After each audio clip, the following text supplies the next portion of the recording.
तेरा वचन मेरे पाँव के लिए दीपक है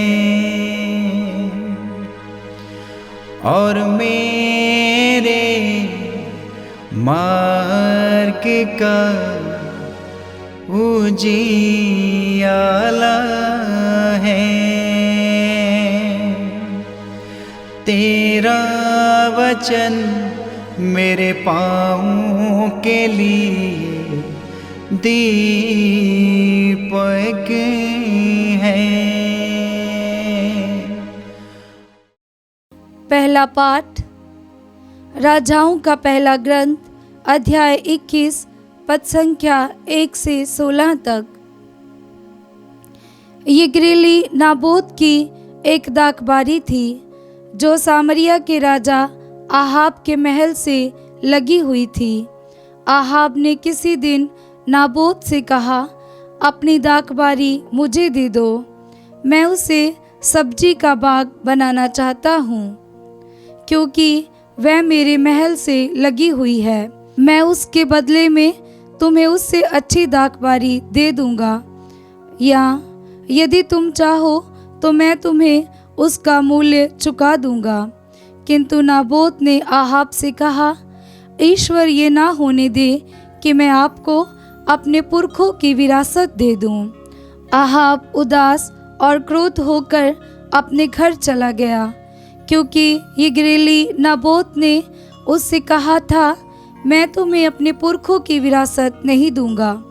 उसने अपने पलंग पर लेटकर मुंह फेर लिया और भोजन करने से इनकार कर दिया। उसकी पत्नी इज़बेल ने उसके पास आकर पूछा, आप क्यों उदास हैं और भोजन करना नहीं चाहते?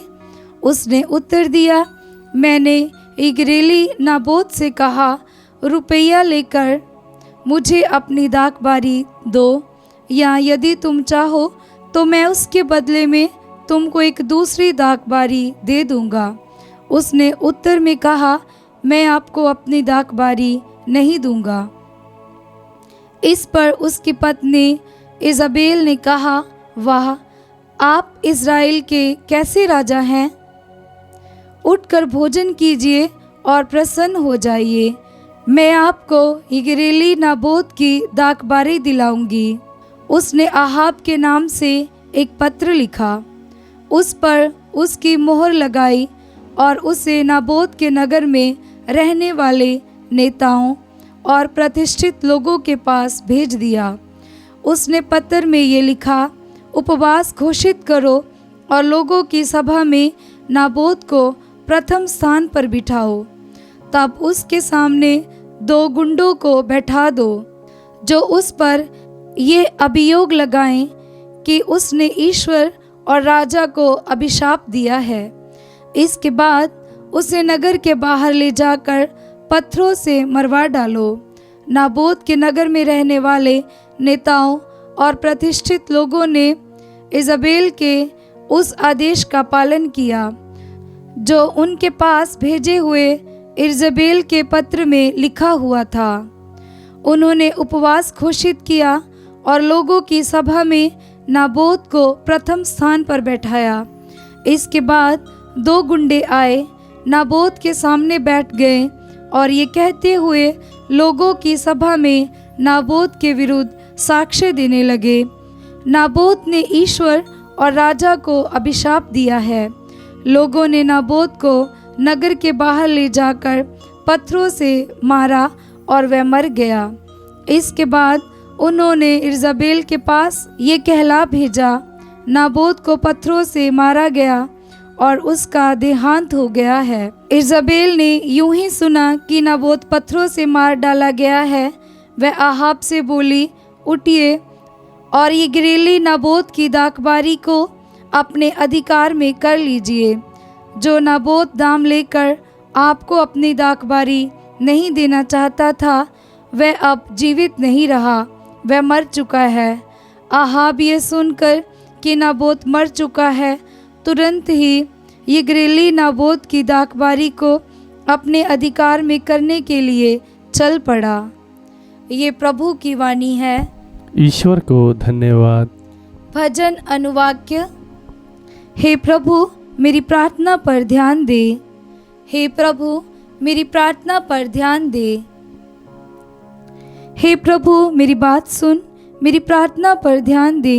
मेरी दुहाई तेरे पास पहुँचे, मेरे राजा मेरे ईश्वर। अनुवाक्य। हे प्रभु मेरी प्रार्थना पर ध्यान दे। तू ना तो बुराई से समझौता कर लेता और ना दुष्टों को शरण देता है। घमंडी तेरे सामने टिक नहीं पाते। अनुवाक्य। हे प्रभु मेरी प्रार्थना पर ध्यान दे। तू सभी कुकर्मियों से घृणा करता और सभी झूठ बोलने वालों का सर्वनाश करता है। प्रभु कपटियों और हत्यारों का तिरस्कार करता है। अनुवाक्य। हे प्रभु मेरी प्रार्थना पर ध्यान दे। जय घोष हालेलुया। अनुवाक्य। हालेलुया। तेरी शिक्षा मुझे ज्योति प्रदान करती है और मेरा पथ आलोकित कर देती है। अनुवाक्य। हालेलुया। संत मत्ती के अनुसार पवित्र सुसमाचार अध्याय 5 पद संख्या 38 से 42। यीशु ने अपने शिष्यों से कहा, तुम लोगों ने सुना है कि कहा गया है, आँख के बदले आँख और दांत के बदले दांत। परंतु मैं तुमसे कहता हूँ, दुष्ट का सामना नहीं करो। यदि कोई तुम्हारे दाहिने गाल पर थप्पड़ मारे तो दूसरा भी उसके सामने कर दो। यदि कोई मुकदमा लड़कर तुम्हारा कुर्ता लेना चाहे तो उसे अपनी चादर भी ले लेने दो। और यदि कोई तुम्हारा आधा कोस बेगार में ले जाए तो उसके साथ कोस भर चले जाओ। जो तुमसे मांगे उसे दे दो और जो तुमसे उधार लेना चाहे उससे मुंह ना मोड़ो। ये प्रभु का पवित्र सुसमाचार है। ख्रिस्त की जय।